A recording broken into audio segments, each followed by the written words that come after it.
Hey, it's Christopher, and welcome back to watching, winning, and wrecking. Talladega did not disappoint. Day late, always late. It seems like when we're there, much made of the track, and the fact that they lost daylight on Saturday in the Xfinity race and had to declare a winner prematurely, and the rains came and ended it early on Monday. Get over the full distance, but the story of the weekend, three first-time winners, the underdogs really showed up and mowed them down. And Bubba Wallace,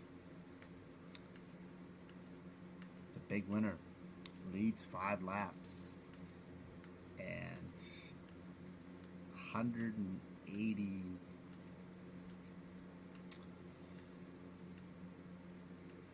He wins his first career race, and I don't know how I'm going there. Sorry, my notes are really just chicken scratches, so back that up. So he wins the race. Big win. Historical win, if you will. A lot of press, a lot of coverage. The toast of the town, so to speak. And 143rd Cup start, gets the win. 31st race of the season for 2311. Second top 5 in the last 6 races. So this team really could have been in the playoffs, realistically, if you go back to Daytona. So close, too, to getting the win there. So they close the deal here and get it done. 23-11. Struggle out of the gate. Much is made of it in the first season. You know, they made changes with the crew chief. They're adding a second team for 2022. So a lot going on in 2311 camp right now, and Michael Wheeler stepping back to just concentrate on being the director of operations for this team. Booty Barker's brought in, Robert Booty Barker as the crew chief, and a lot of moving pieces. And Wallace, much made of it how he came into this season. Expectations were through the roof. You have Michael Jordan associated with this, and Denny Hamlin, successful on the racetrack. Jordan, to some degree, you could say successful businessman. I don't know what the Charlotte Hornets and the Bobcats, if you look at their record, I wouldn't go as far as say that's a successful venture, but nonetheless, Jordan is one of the principal owners there, and a lot was expected of this team. And Bubba Wallace, who a lot of folks knew was talented and just never got the right breaks for whatever reason. He was with Kyle Busch Motorsports in the truck program, and Roush Fenway Racing, a lot of starts and stops to do with sponsorship, and then he gets the opportunity in 2016 to sub for Eric Almirola at Richard Petty Motorsports, and then that becomes a permanent gig for him.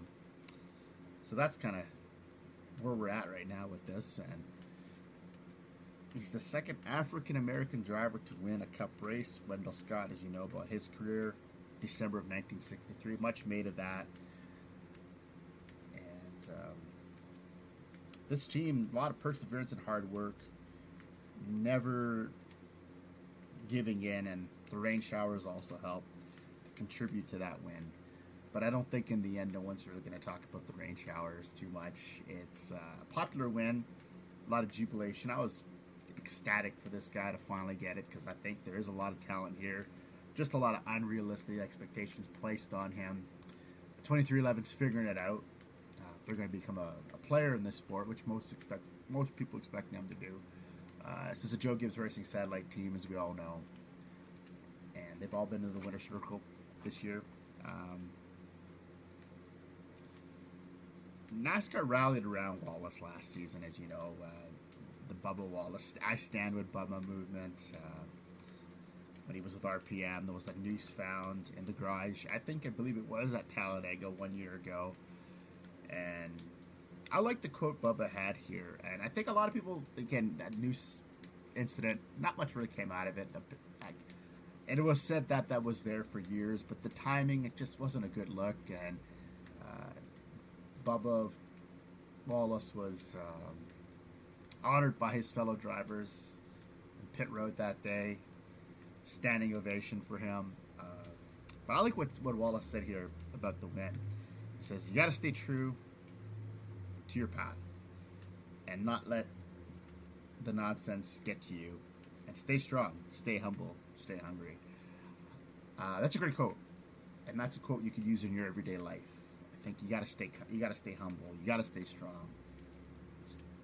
When times are tough, can't let the noise get to you. You got to find a way to work through it and persevere, because nothing is out of reach. Nothing is impossible. As you can see here with this win, this is a very popular win, as we said, and it all comes together for him now. And you saw there was flashes of brilliance. Even with Richard Petty Motorsports, he was improving so well in that car. And a car really that was light years behind the Gibbses of the world, the Hendricks, the Penske's. And oftentimes Bubba would mix it up with those drivers and have a shot at it. So Priest gets in the busher to bring out the fifth and final caution. That gets Bubba, that seals the deal for him. Robert Booty Barker gets his first career win as a Cup crew chief, so another first-time winner. And get this, his 484th start as a crew chief atop the pit box. He has worked for what was then known as CNC Haas, which is today's Stewart Haas Racing, MWR, like Waltrip Racing, Germain Racing. So well-deserved win for him. It was nice to see that he was a part of 2311, and I don't know if that's going to translate to him remaining atop the pit box. I thought this was sort of just this Michael Wheeler bailing out to concentrate on his other duties. This was sort of a Band-Aid in the meantime, but getting a win here, if he can develop some kind of chemistry with Bubba, I don't see why this wouldn't turn to a full-time opportunity for Robert Booty Barker. He's been on the sport a long time, worked with some really good teams, and was part of really getting Michael Waltrip Racing off the ground as well. He was a valuable member there. Really well-liked crew chief, too, another guy that is quite popular in the NASCAR garage. And a big win for Stewart Haas Racing. Having him in the organization before they were Stewart Haas Racing. And Germain, he worked for many years with Ty Dillon and really groomed Ty Dillon into a great, okay driver. And I thought that team was had some moving pieces. And ironically enough, that team is basically what swallowed up Germain as the charter was sold to 2311. I think that's why Barker remained employed by 2311, as he was probably part of the some of the Germain Racing crew that was displaced and then found themselves a home here with 2311. So I'm going to go to the NASCAR report and read some of the comments. I hope they'll be mostly positive. It wouldn't be a good idea to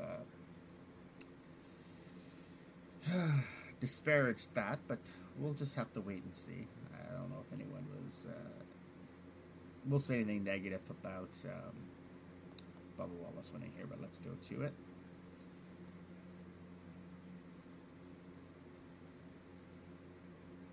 Alright, so here we are. The NASCAR report. And the headline, Bubba wins Talladega.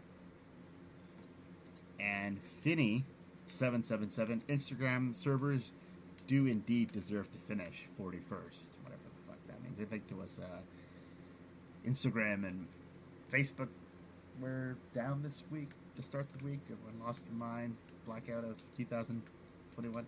NASCAR report to Finny77. I wrote a whole post about Brandon Brown just for them to tell me, no, you can't post today. Okay. And then Xeon Music says to Finney, more like DQ'd, LOL. And then we have the NASCAR report. Okay, we already read that. So then we have here JP Racing 11X. First time McDonald's sponsored car has won since 1994 at Talladega with Jimmy Spencer. And then Rusty.Rail says to good for Bubba. While he may we may shit on him for being a low-tier driver, it's always a good moment to see a driver get his first win. Let's hope there's plenty more in Bubba's future. So this is sort of backhanded comment, right? He's saying, he's calling him a lower-tier driver. I wouldn't go as far to say he's a lower-tier driver. This is a guy that just hasn't had a lot of opportunity, and 2311 gave him that opportunity to be a top dog, to be a contender, and they hope for the best. And honestly, it didn't look good, right? He's struggling. was much made in the summertime that Denny Hamlin, Michael Jordan both recognized that this team wasn't really living up to standard wasn't racing as well as they should be. If that means anything, but he does maybe have a couple more wins in his future. Who knows? But to call him a lower tier driver, that's just a low blow comment. Not really cool. Country Boy 0318 says the Rusty Rails is also the team's first win since he's the only driver in it. Well, no shit, Sherlock. Rusty Rails to Country Boy says okay. Then JM1776 gives a bunch of shit emojis, and then Rusty Rails says okay. So not quite sure the reference there, but Elite 1Z in tears, the best moment ever, has a heart emoji. And then JM776, who's being the fucking troll on this, does his crying face emoji. How's that funny, man? Like, I don't get it. So this JM1776 is probably a racist piece of shit. Let me go look at his profile real quick. Yeah, he's got 7 posts. Not even worth talking about that loser. Alexander Shepard, it's pretty clear that the people who are saying this was rigged or fluke win didn't watch the race. Bubba had control of the race in the last 10 laps or so. Everyone knew the rain was coming before that. You win in sports by playing to the conditions that are presented to you better than your opponents, and he did that better than anyone else today. Well said, Alexander Shepard. It's true. Rain was threatening this whole entire weekend, right? So you have to race to the rain, and it's been done before. Jeff Burton, how many wins has Jeff Burton won in the rain, or even earned the nickname Rain Man? It doesn't matter how you get these victories. They're so few and far between for a select few drivers that are not driving for Penske, not driving for JGR, not driving for Hendrick, not driving let's put Stuart Haas in that category too. We'll get things turned around. Even RCR. If you're racing for one of these teams, you have to play to the conditions, and you have to take your chances while you can, because again, these are kind of few and far between, right?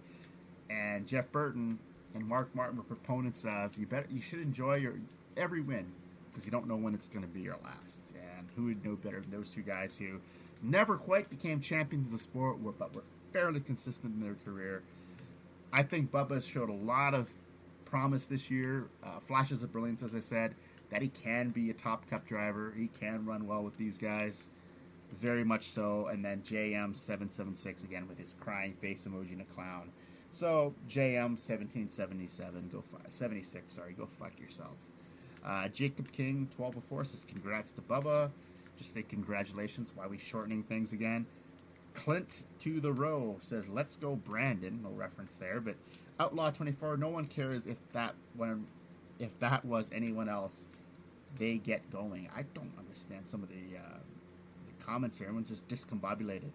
DFNRRRRR to Outlaw, and you won't comment if it was someone else. That one because of the rain. And then Nathan _Kyle _OFT to Outlaw. Why comment if you don't care? And then we have Donnie 3 Yeeg says to Outlaw, right.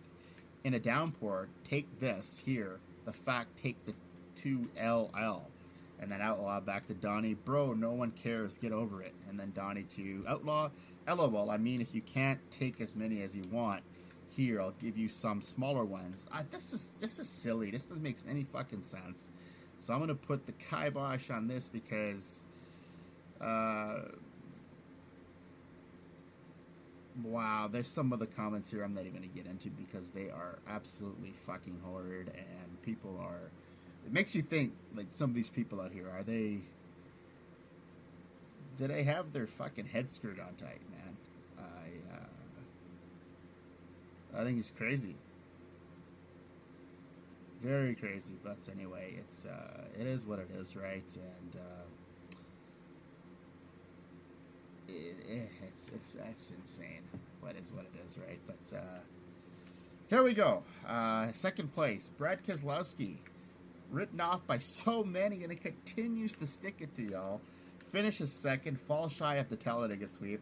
Top 5 in 4 of the playoff races.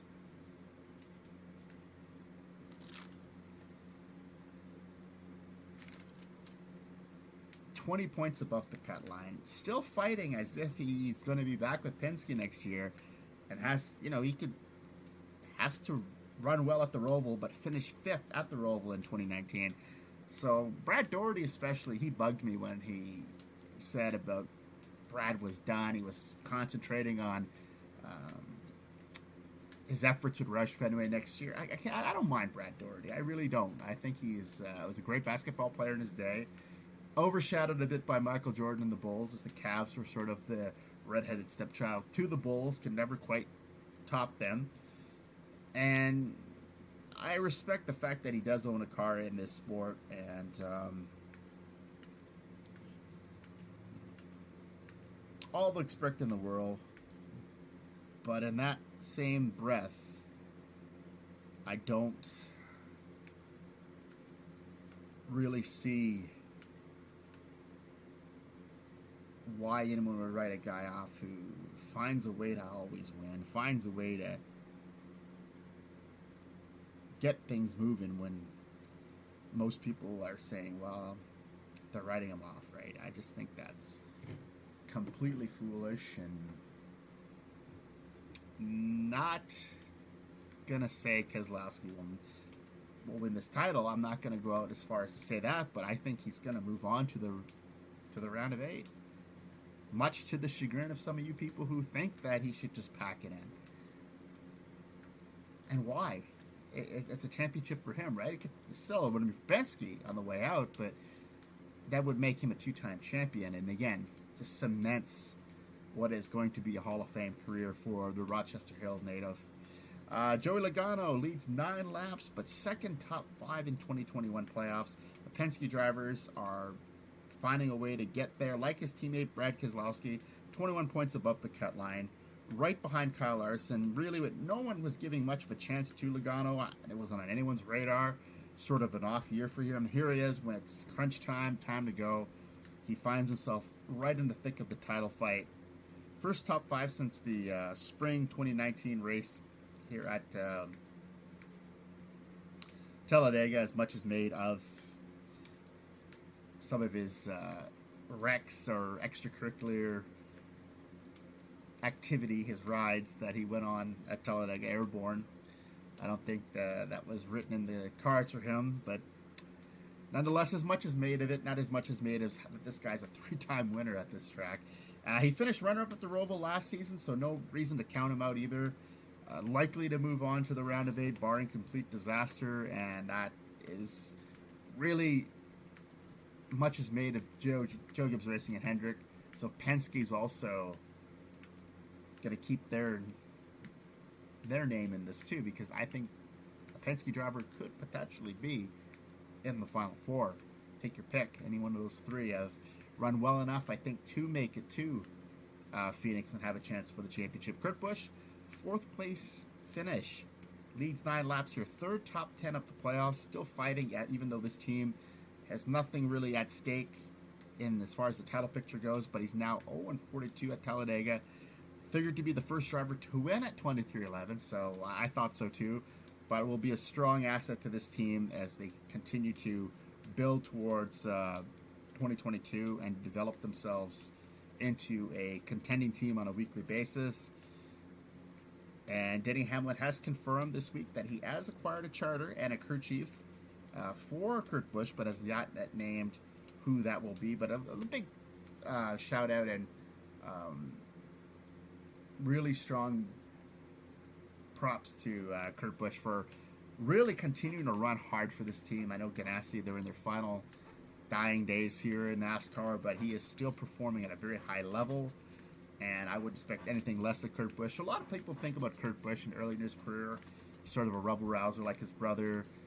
Did a lot of really questionable things on the track, off the track, but that's really matured. Maturation is a beautiful thing, and has become really a driver that you can look up to, and really the elder statesman here. And I think it's really nice to see him have these kind of runs still and get a good opportunity next year at 23-11. I think this could be a team that to be reckoned with next year. Honestly, Bubba and him together could be really duo that you don't want to see on the track every week in your rear view mirror.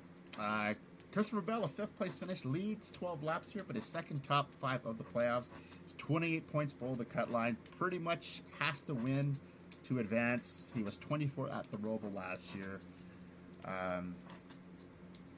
Good shift in the positive direction here, because this playoff hasn't been much for him. But I think they have to focus on next year, this 20 team. You got to taste up the playoffs this year. How can you build upon that and set those expectations for next season? And a lot of folks will see this guy as a generational talent. I have yet to see anything that would indicate that is the case. Just going to take a drink here.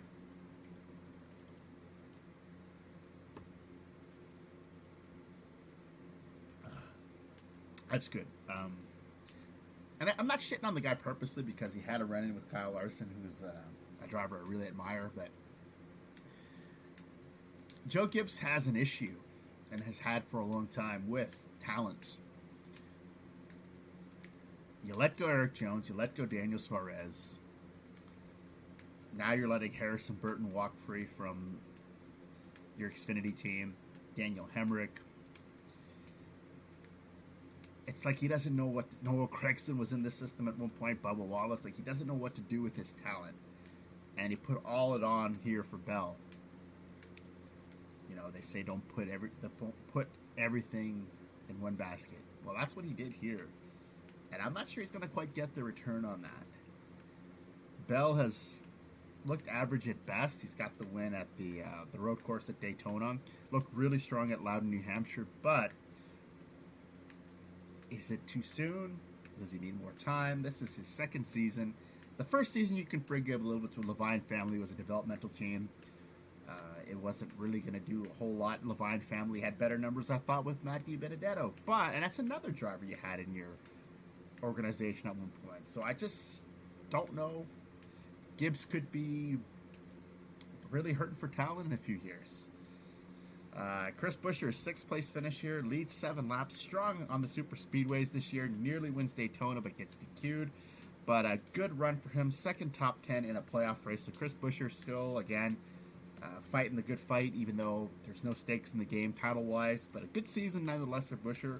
Continues to keep improving, and that Roush Fenway organization is seeing a lot of good things. And I think next year I would expect them to up their game a little bit. Denny Hamlin, a 7th place finish, leads 6 laps here, 3rd top 5 of the playoffs, 5 top 10s in the playoffs. So goes into the Roval with no pressure to win. He's pretty much now the perennial,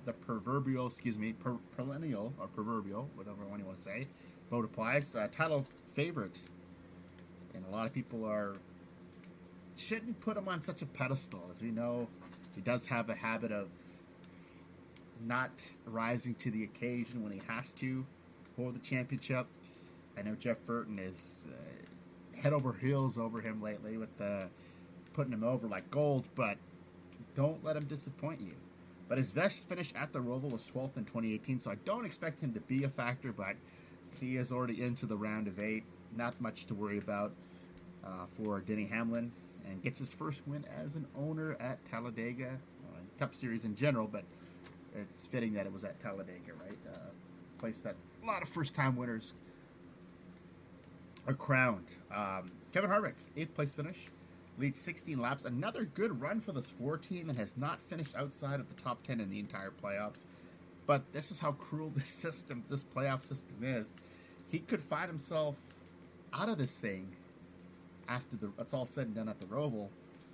It's really, his playoff is on the line here. And like I said, in spite of those strong runs, he's 9 points below the cut line. Best Roval finish was 3rd in 2019, but can this 4 team dodge another bullet? Can somebody like a Chase Elliott or Kyle Busch just above him make that mistake where he can capitalize? Could be a tall task for Kevin Harvick, but if anyone is up to the challenge, it is Harvick, veteran driver, but hasn't done a lot. Like I said, he still hasn't won, but he's getting by really in scrappy fashion, and you can't fault the team for that. They could have just easily packed it in. This is a disappointing year by their standards, but Harvick is still fighting the good fight.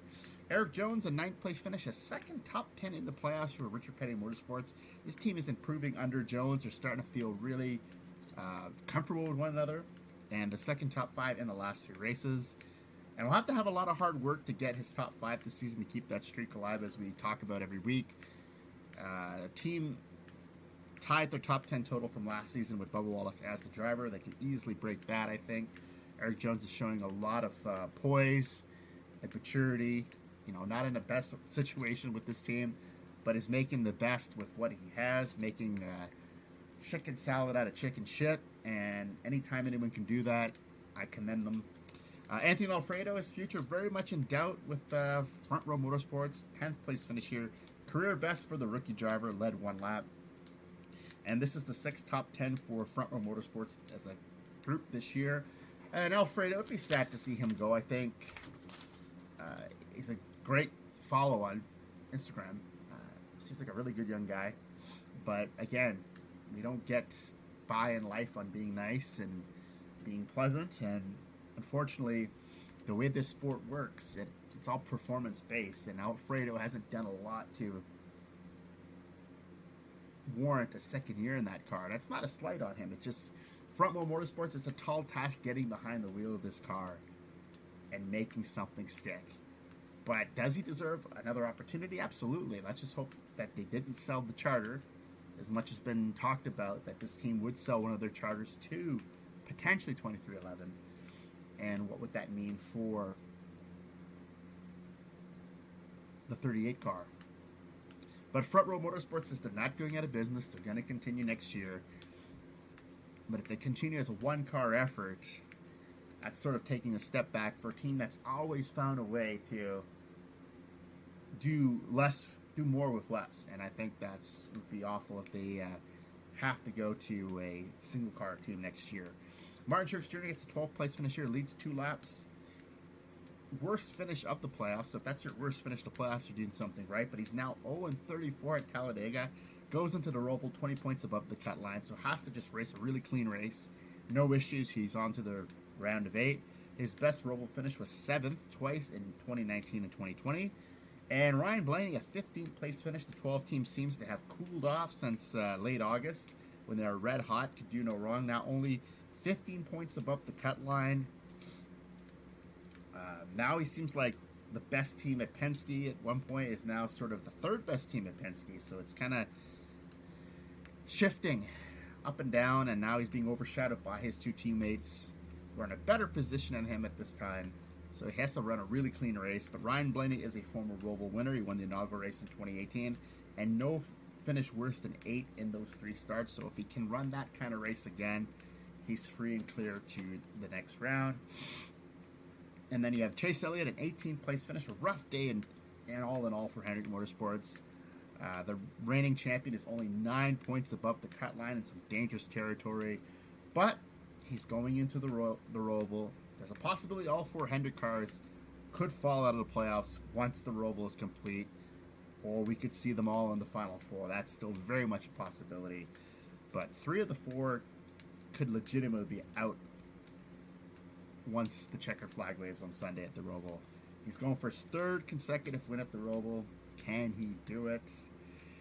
If anyone can, it's Chase, but again, has to be mistake-free here. 9 points is not a tremendous cushion going into an elimination race. And Kyle Busch, a 27th place finish here, leads 4 laps at Talladega. 18 team, 9 points, also above the cut line. Could be the 2nd consecutive year he is eliminated in the round of 12. And the Roval has been a complete disaster for Kyle in the past. His best finish is 30th in 2020. You can't feel too comfortable going into a racetrack where the numbers are not in your favor. And Kyle Busch, if anything, is a talented driver and seems to win he's won at most of the tracks on the circuit. But this is going to have to be a different kind of race. I don't think you're racing to win here. You're racing to just get in. But the 18 team has not looked like a championship caliber team. Few years removed from winning the title, mind you. So what is going wrong with the 18 team? We'll just have to see if they figure it out. But if not, the 2nd consecutive year their season ends abruptly in round 2. Talladega really hurt Hendrick Motorsports. Swallowed up 3 of the 4 drivers here. William Byron, 36th place finish. Day ends in a crash. Only one top 5 in the playoffs. That was the 3rd at Bristol, where he had to rally to get himself into this round. I don't know if this team can... It seems like too much for this team to overcome. A young team with a young driver, 24 car, 44 points below the cut line. His best Roval finish is 6th at 2019 and 2020. He has to win to get in. I think he's in that position. If somebody does have an issue and you race hard, you can gain those points, but it's a win and you're in situation. Byron, I think, it's nothing to hang his head about. It's been a career year for him. But to do this twice, to be in an elimination race and knowing you have to rally, you have to crawl your way back, it's not a good feeling, and I think that's just too much to ask for a driver who is really still relatively young into his career in the Cup Series. Better days are ahead for William Byron. I just don't think this year was going to be his year. But it's 2022, the year where they can take that step forward to superstardom. And Kyle Larson also had a miserable day. 22 points, only above the cut line now. Worst finish out the playoffs, 37th. So Larson got hit hard. It would be upsetting if a proverbial title contender were to fall out of the round of 12 and not. He has not run the Roval in 2 years, and his best finish was 13 in 2019. So really, damage control is in place here. Just run well enough to make it in on points. That's all he can really do at this point. Again, this system is so unforgiving at times, but it can be so rewarding at times. And it looks as if Larson should be the champion. If you look at the numbers, phenomenal season. But again, you have to almost be perfect at every race. If you're not winning, you have to still bring the car home in good positioning so you can have an opportunity to run for that championship. But the worst driver, I think, in the worst condition is Alex Bowman. 38th place finish. Day ends in a wreck. Just a dismal playoff for this 48 team. Has to overcome so much odds just to make it into this round. And will need to win at the Roval advances. He's 52 points below the cut line. He did finish second at the Roval in 2019, so no finish worse than 8th at the Roval in 3 starts. So that gives a little bit of a glimmer of optimism for the 48 team. But consistency, again, as this team's crush. I've said this time and time again. Until this 48 car can build that consistency with Bowman behind the wheel, who signed in here for a couple more years, there's still time to iron that out. Iron out some of those idiosyncrasies that are causing this team not to be a top team. He was my sleeper pick for the title. Yes, he was. Still could be. But winning here at the Roval would be huge for not only the 48 team, get that 48 car back in title contention, but for Bowman's career. Nonetheless, that would, if he were to come up in the clutch and take the checkered flag, get into the next round, he has to build that consistency, because you don't want to constantly keep getting yourself in that position, even in the regular season, where you have a really strong run, you win, and then you finish middle of the pack, the late 20s, 30s, whatever. It's not the recipe for a championship team. So until Bowman and the 48th car can make that happen, this is going to be their life in the Cup Series. I'm sorry to say that, but that's the way it's going to be. On the Xfinity side, so the ultimate underdog, Brandon Brown, leads 8 laps to claim his first career win for the family-owned team. This is 114 career starts and a career year for Brandon. Despite missing the playoffs like he did last year, he did make it, but didn't have the win. If this team can acquire sponsorship to help them out financially, this team could win more races and be a player and a contender week in and week out. He outlasts another Brandon in Jones from the powerhouse at Joe Gibbs Racing, who a lot of people think, if you look at the scoring loops, did Brandon Jones get ahead of Brandon Brown? Again, we want all the conspiracy theorists out there will say this is rigged, because Brandon Brown has been very aggressive in recent weeks. You know, he did that used car sales video to try to acquire sponsors, so he's getting inventive. He's looking outside of the spectrum and outside of the sport, trying to find sponsorship to bring into NASCAR and support this effort so they can continue to run this team week in and week out and be a player. It's a very popular win, but Brandon Jones did. Brandon Jones have the opportunity to win this race. Scoring loops, Talladega is a large track. And whatever it was, whether he did have the cut line or not,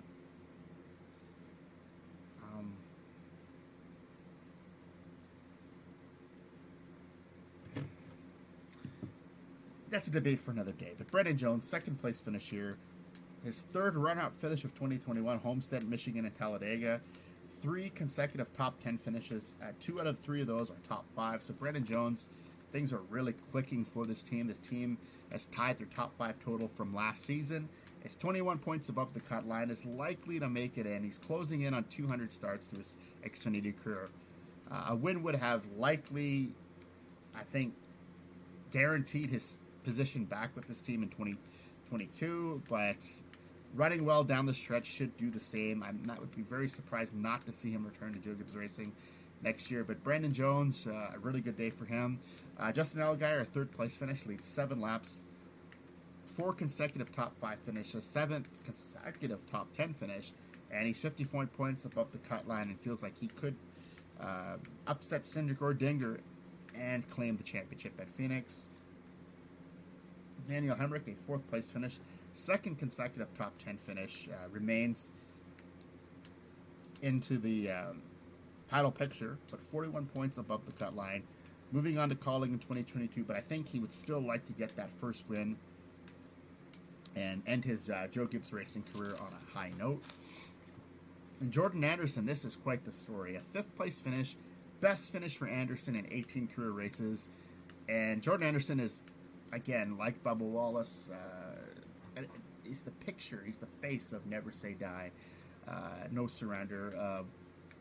Team is coming into its own after missing the first 10 races of the season. But huge assist to Tyler Reddick.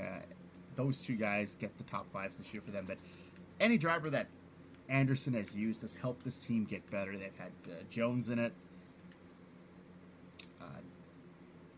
Eric Jones, Dillon. They've had Kaz Gralla, Ty Dillon, the both Dillon brothers, Tyler Reddick, Sage Karam, and Josh Berry. And I think each of one of those drivers has brought something to Jordan Anderson. And it's nice to see that this is finally starting to work out for him, as he was reluctant to even start his own team.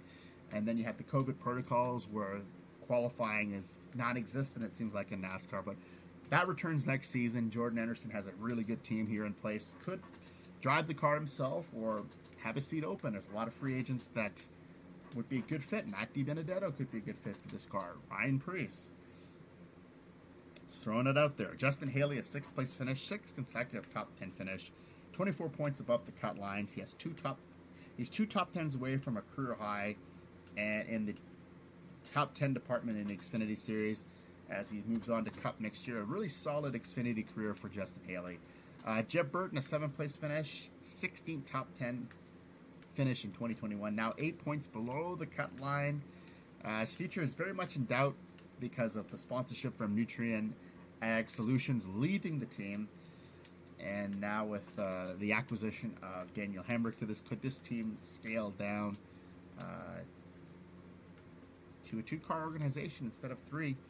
But going for the sweep, and could be the second driver in consecutive years from calling the sweep. As you know, Justin Haley swept Talladega last year. Can Jeb Burton sweep Talladega? Failed short, of sweeping Talladega in 2021, but Justin Haley did in 2020. Austin Cindric, an 8th place finish, leads 10 laps, 3rd consecutive top 10 finish, going for his 6th road course win of his Xfinity career. That would be a new record, and his best finish at the Roval was 3rd twice in 2018 and 2019. And a win here would set the new record in the series, with 5, currently tied with Ambrose and Allmendinger, 77 points above the cut line. He's all but going to be in the Final 4, if you ask me. And if Allmendinger can get the win, he would claim that record himself.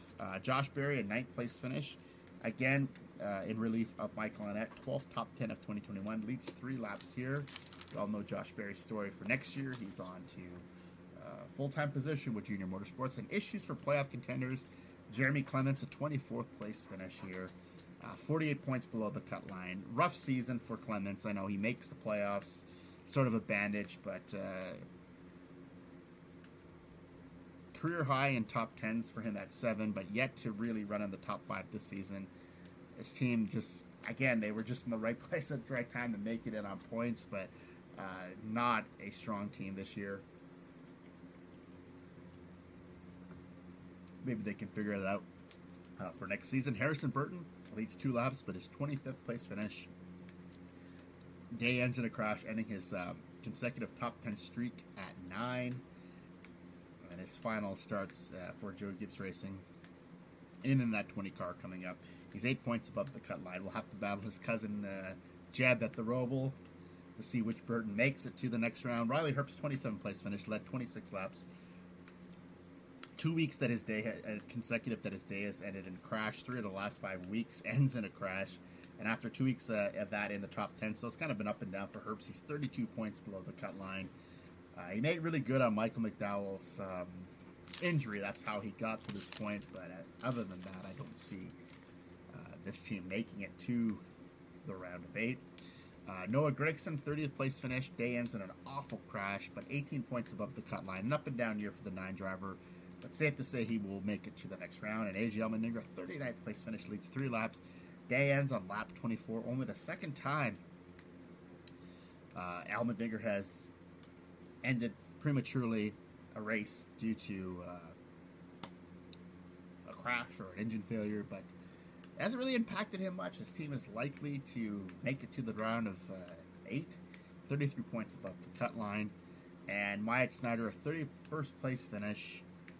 Second time only this season where his race has ended in a crash or 1 DVP, but is 24 points below the cut line and is really auditioning now for the futures. You know, Sheldon Creed is in the car.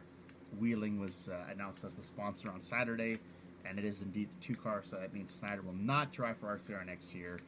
So he's really just trying to finish the season strong and hope for some magic next year. In the employment department, someone will take a look at Snyder and give him a ride. And maybe he can race for Jordan Henderson. There you go. There's some seats open. Penske has a seat open. I know that's a stretch. Joe Gibbs Racing, again, a stretch, but you never know. Now that the trucks, another upset. Tate Fogelman upsets the field here to win his first career race in 46 career starts. He finished 9th at Knoxville in July, so this is his second win for the Randy Young team. They won with Spencer Boyd back in 2019, led only 1 lap, but again, the fast he did it, and I know you got to put yourself in that position. He spun John Henry Nemechek, who was likely to win the race. Not the best way you want to get a win, but nonetheless, maybe Tate Fogelman, his one and only chance to win a race in NASCAR's Truck Series. So I guess you got to take those opportunities and do what you will with them, really. Tyler Hill, younger brother of Timmy Hill, 2nd place finish. In his 23rd career start, came so close to winning this. He should have turned Fogelman around. I think that would have been even a larger upset. He was driving for the family-owned team. Todd Dillon on a 3rd place finish, leads 39 laps here. Front row always strong on the plate tracks, whether it be Cup or in the trucks here. 10th top 5 of 2021 and 8 top 5s in the last 12 races. This team should really, I think, keep this core together for 2022. Todd Dillon is emerging as a huge star in the sport. A career year for Dillon. He's got 1 win, 10 top 5s, 15 top 10s. I hope he's not moved to the Cup Series to replace Anthony Alfredo. If that's the case, I could see Front Row doing something like that, but they have intention to run 3 series next year. So potentially maybe he'll move to the Xfinity Series with Front Row, and then someone would fill the seat here. But a really good day for Todd Dillon. It looked like he was going to win the race at one point, but it's a really strong season. It's awful that the technicalities of this system is what caused him to exit early in the playoffs. And John Hunter Nemechek, a 4th place finish, Should have won that, but as the points there, looks to be headed to the Final Four. Big cushion there. But Tate Fogelman took his opportunity to turn him around and get the checkered flag.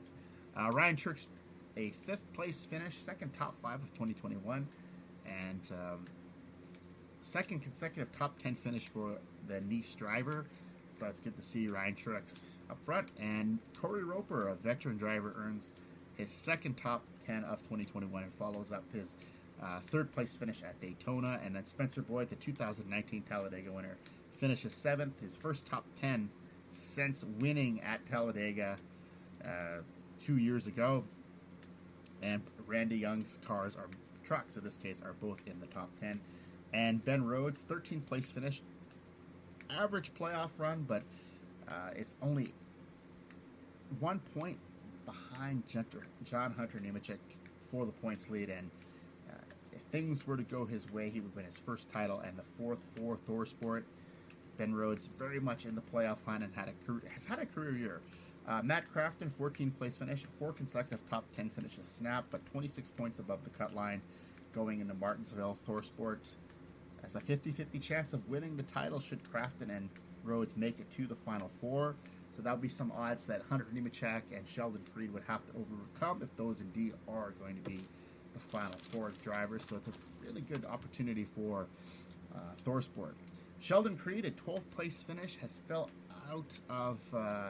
really fell off, I think, since winning the first 2 races to open the playoffs, but 31 points above the cut line. Can he repeat as champion, go out as a winner for GMS, as he'll go on to RCR and the Xfinity Series next year? Really just got to play defense, I think, at Martinsville, and he should be in the Final Four. But Stuart Friesen, a 22nd place finish, much like Todd Gilliland, is a victim of this system, really. Just a fantastic playoff for Stuart Friesen. 4 consecutive top 10 finishes. 3 of them are top 5s. And before this race, and can he make the Final Four? He made the Final Four in 2019. He is 36 points below the cut line and will likely have to win to make it in at Martinsville, and hope for Crafton and Creed to have some issues in the race. And then Friesen will be seeking his second Final Four appearance in the last 3 years. I think a lot of people forget how good Stuart Friesen is. He's going to be a factor in this championship, I think, next year, the Truck Series, and a Canadian driver that often gets overlooked, but I think he's had a really good playoff, and I hope he does not suffer the same fate Todd Gilliland did and have his playoff cut short based on just one bad finish. So in some Cup news now, Team Hesburgh will run a partial schedule in 2022. Hesburgh is partnered up with Rayom Brothers Racing. Rayom Brothers Racing, as you all know, family-owned business. His son Josh Rayom, his father Jonathan, I believe, is the truck team owner from 2018 to 21, and has had an Xfinity Series team in 2020. He's had Jesse Uji in the car, Myatt Snyder, Natalie Decker. So Loris Hazemas from the Netherlands is the 2019 NASCAR European champion, 3 career Xfinity starts, and will run all the road courses in Cup and maybe some short tracks, and also splitting duties with the Netherlands native is going to be Canadian driver, a blast from the past for sure, Jacques Villeneuve. He ran some Cup races in the past, but has not run in Cup since 2013. I'm not sure where Villeneuve would run, as he's also an accomplished road course racer. But as we know, the other driver, Loris Hesmans, will run the road courses. But he has 4 career Cup starts. Villeneuve has run for Bill Davis, James Finch, and Todd Braun. His best finish was 29th at Indianapolis in 2010, running for Todd Braun. And he has 9 Xfinity starts. He's third. His best finish was third 3 times. 3 times he's been finished third. Twice at Montreal and 1 at Road America. And he's driven for Todd Braun and Penske in the Xfinity Series. And in the Truck Series, he has 7 career starts, all with Bill Davis Racing. And his best finish was 14th at Las Vegas in the fall of 2007. 17 starts in the NASCAR Euro Series. His best finish was 2nd at Rome. And he's the 1995 kart champion. That's with Team Cool Green. Remember those guys? Team Green. and 5 wins in the kart series, including the 1995 Indy 500. He is the 1997 F1 champion. He has 11 wins in Formula One. That's just a bit of an odd choice to see Jacques Villeneuve back in Cup or in NASCAR at all. I think he's run some of the Pinty series in Canada. Seen Alex Tagliani, another open wheeler, who's run full time in Pinty's for the last several years. I don't know what this is gonna entail, but another team getting their ring in the hat. I know they probably have to qualify on speed, as they might. This is going to be an open team. I don't think this team will acquire a charter. I'm not sure that wasn't announced, but a lot of moving pieces now as we're getting toward the end of the 2021 season, where announcements are made for next season.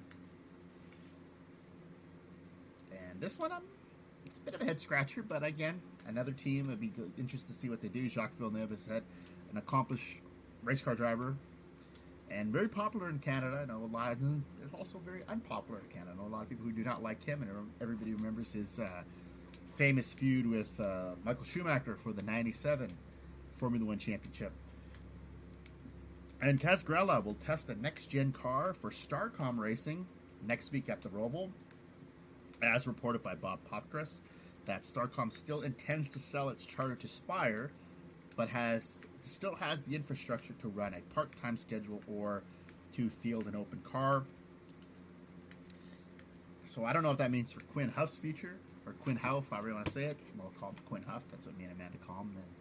And, Darrell has 4 Cup starts with RCR and Colleague. His best finish was 6th in the spring at Talladega this year for Colleague. Starcom was established in 2017 and has run full-time since 2018 with Landon Castle, and then in 2020 and 21 with Quinn Huff, and has used a variety of drivers: Joey Gase, Jeffrey Earnhardt, Garrett Smidley, Greg Golding, and as of course mentioned Huff and Castle. And Derek Cope himself, one of the owners of the team, has run the car. So again, if this is Grella, if he's going to run it part-time, okay, I'm all right with that. I still think he has a bright future to run for a more established team. With all the free agents out there, I'm not really sure why no one gives this guy an opportunity. He's proven he can run up front and run well in good equipment. But if he is to run full-time for Starcom, I just feel that this would be... And this is just me being honest, and I hate to do this to a team, but Starcom is not ever going to be an elite team. And if Gralla takes this opportunity, this is, to me, you're locking up the casket and you're sealing his career away. But we'll see how that entails. But he will test the next gen car for this team this coming Monday at the Roval. Michael Annett is set to retire following the 2021 season. The native of Des Moines, Iowa, easy for me to say, has 106 Cup starts. In 2014 to 2016, he ran full-time for Tommy Baldwin and Harry Scott, and 316 Xfinity starts with 1 win, dramatic win at Daytona for Junior Motorsports in 2019. And he has spent the last 5 years with Junior Motorsports as longtime sponsor.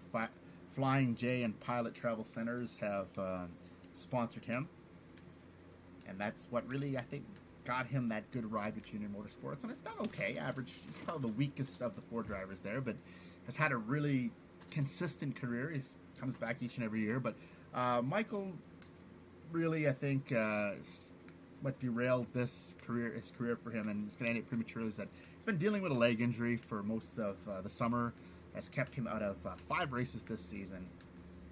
And other teams he has raced for in the Xfinity Series is Germain Racing, Rusty Wallace's team, and Richard Petty Motorsports. His best finish in points was 5th for Richard Petty Motorsports in 2012, and he has 2 ARCA wins for Bill Davis Racing, and one for... Well, actually, they're both for Bill Davis Racing, including the 2008 win at Daytona. That was a big win for him in the ARCA Series. So Annett really was a good super speedway racer. Always was up front at Daytona, had a chance to win there.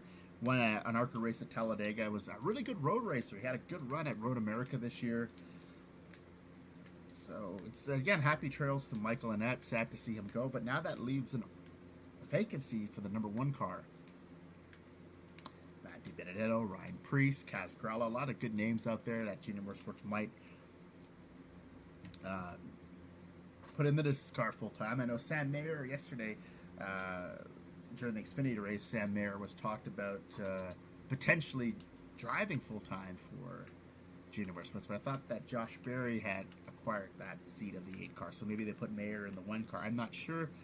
However, Michael Annett is going to call it a career at the end of the 2021 season, so all the best to him.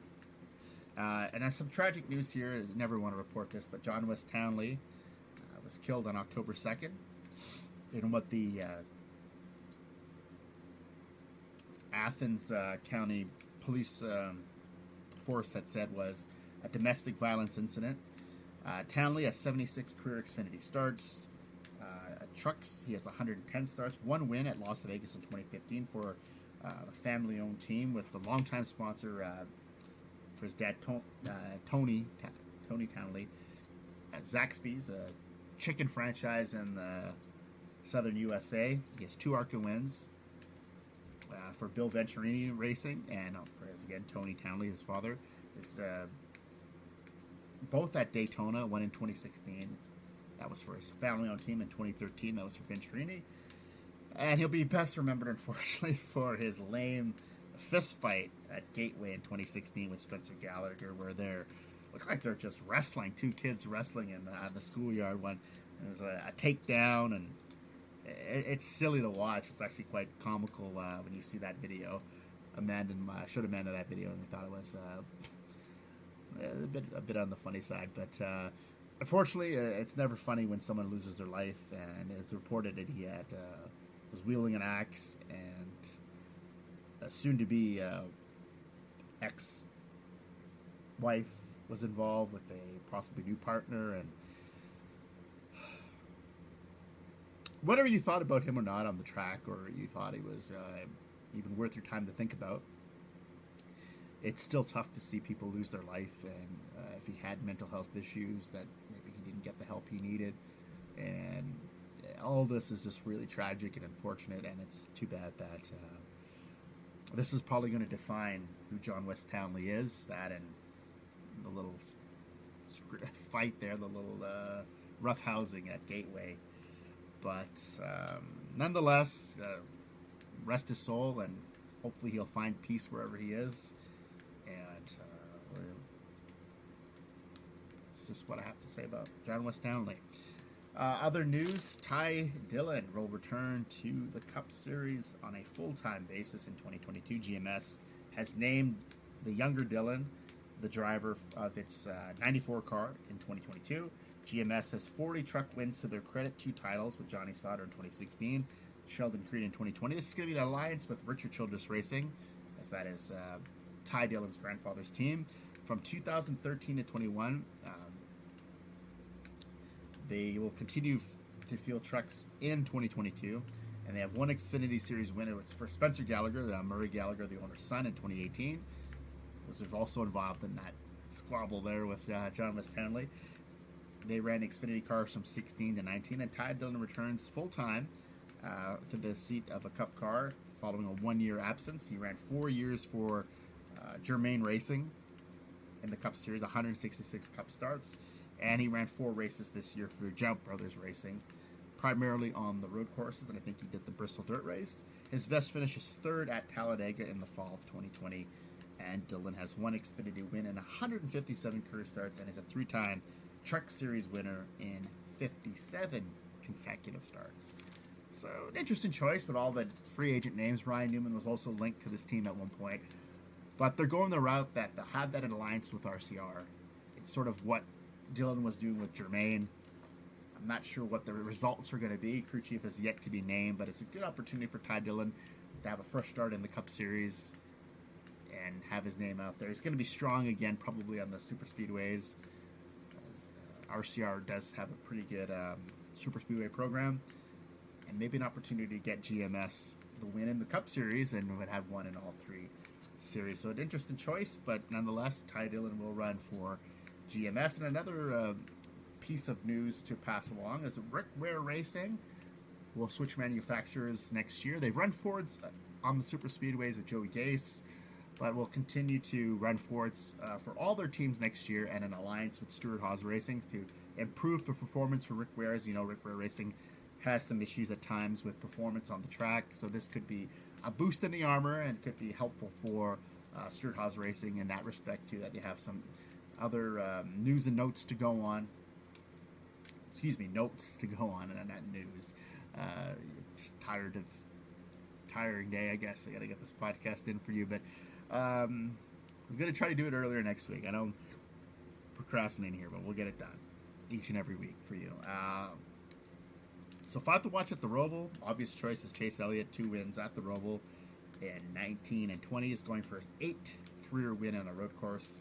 That would tie Tony Stewart for the second all-time for most wins in the Cup Series. Has never finished worse than 6th at the Roval. We know it's only 9 points above the cut line, so Chase would like to win and really establish himself as a contender for the 2021 title. Chase Briscoe, another Chase. His first career win came at the Xfintiy Series at the Roval in 2018. 3 consecutive top 10s. He has 3 career top 10s, all on the road course and Cup this year. He was 6th at Road America and the Circuit of Americas.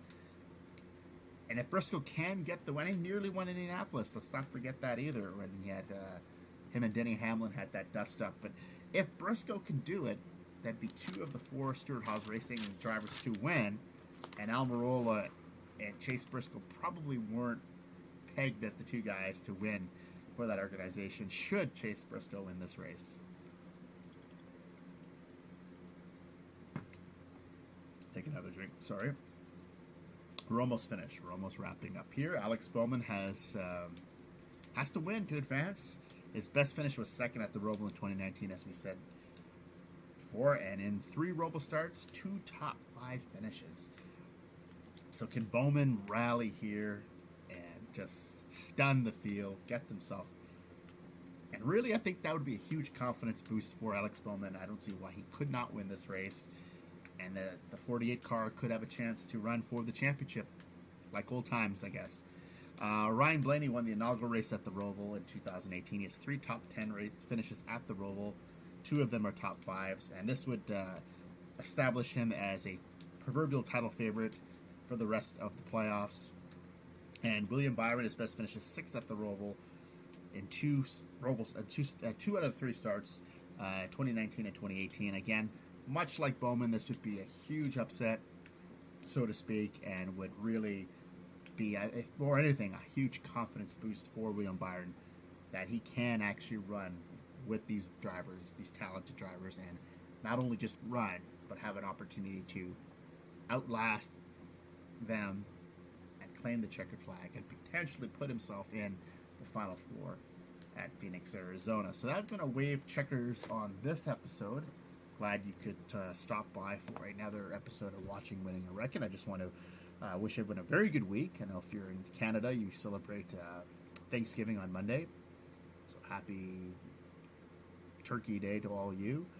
And I just want to be thankful for anything. I'm not big on holidays like this, but if I have to say so myself, I'm very thankful for my partner Amanda, who I love dearly, and is I'd be lost without her.